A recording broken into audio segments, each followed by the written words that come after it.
everybody. Good evening, good evening, good evening. So, it's 6:13 in the evening.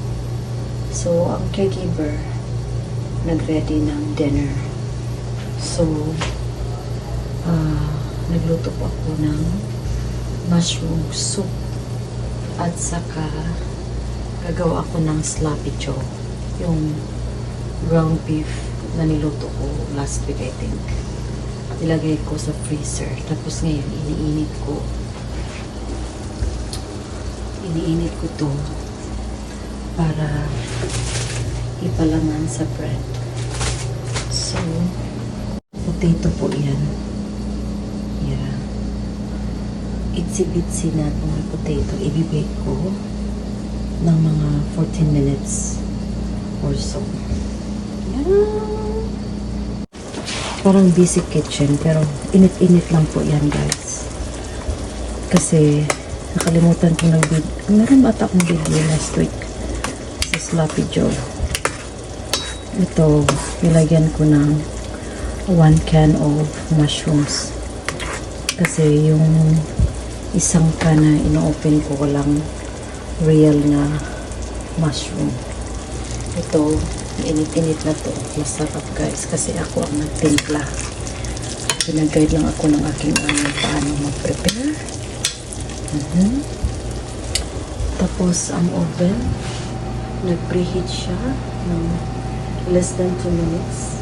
Tapos pag matapos siya mag-preheat, matapos yan, pwede ko nang ilagay yung iluluto kong potato dyan sa loob. So, yun ang kaganapan ngayon dito sa aking trabaho. Yan.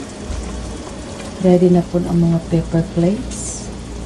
Kasi, yan ang gusto ng amo. Paper plate ang gagamitin. So, yun lang. Ganito ang buhay. Mabuti na lang at hindi masyadong makakapagod, pero okay na yung pagod kasi may trabaho. Kung ang tao pagod kasi walang trabaho, ay iba na yun. I don't like that. So ito, kumukulo na siya. As you can see, kumukulo na. Kumukulo na siya. So pwede ko na yan i-off. Ito naman, sobrang init na yan kasi 6:30 raw kami kakain. Yeah. Paano maging 6:30? Ko talaga kung mag-target to ng 6:30. Pero 14 minutes lang naman ang potato. So, 11 seconds na lang. 9, 8, 7, 6, 5, 4, 3, 2, 1. Yay! Pwede na natin ilagay dyan. Wow. Ating potato. Yan. Yan. Lagyan natin ng 14 minutes. 14 minutes. Ganyan lang talaga ginagawa ni Minute. Kasi niluto ko na last week. So, leftover namin to. Kakain namin yan. Kasi ayaw ng amo ko ng tapon. Ako rin. Ayaw ko magtapon. Kasi hindi kami mayaman. So,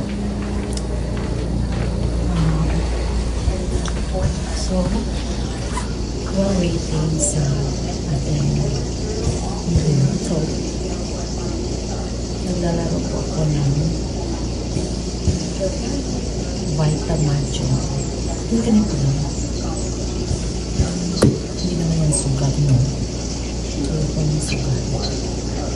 Kasi mahirap hanapin ang pera tapos isusukan mo lang. Hindi ko. Wag na lang. Wag ako. I would not waste my money sa mga pasukan-sukan na yan. Kaya, ito lang. Ito lang ang pagod.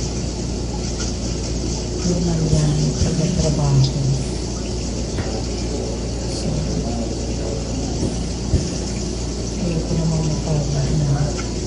lang, ikaw.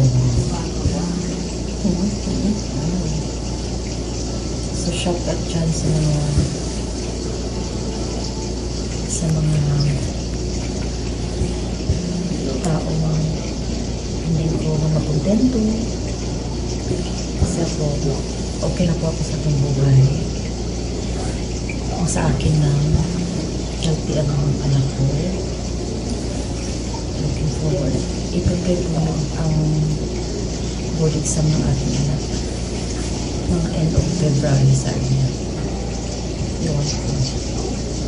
Sabi niya, kailangan ako mag-uwi last week of March.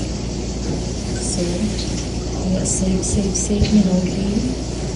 Kasi alam mo na, mahirap sa Pilipinas kung wala kang pera ba? Kaya, para may mabaon. Yung amo kong lalaki. Okay lang naman ang trabaho, guys. Ang sa akin lang kasi, my husband, ang aking amo. Tapos, yung parang dalawa na yung trabaho. Kaya super hirap talaga. Super hirap. Kahit. So, wala tayong magawa. Ganun talaga. Kailangan kong I have to adjust kasi wala talagang pera ang mga matanda. So, tapos, meron akong interview the other day. Yeah, the other day. Nagkausap kami ng anak kanina. Itra-try daw nilang i-hire yung anak ng caregiver nila noon. Sabi ko, that's fine. Maybe that job is not for me.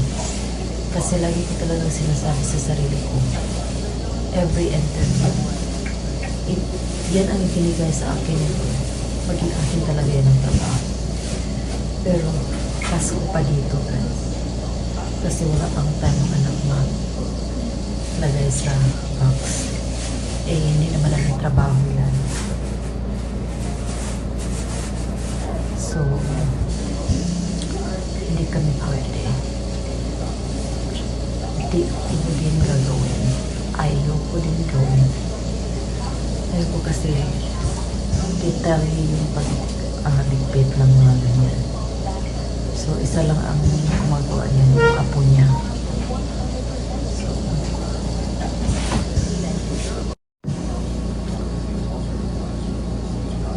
pinakamataas na tao. Yan.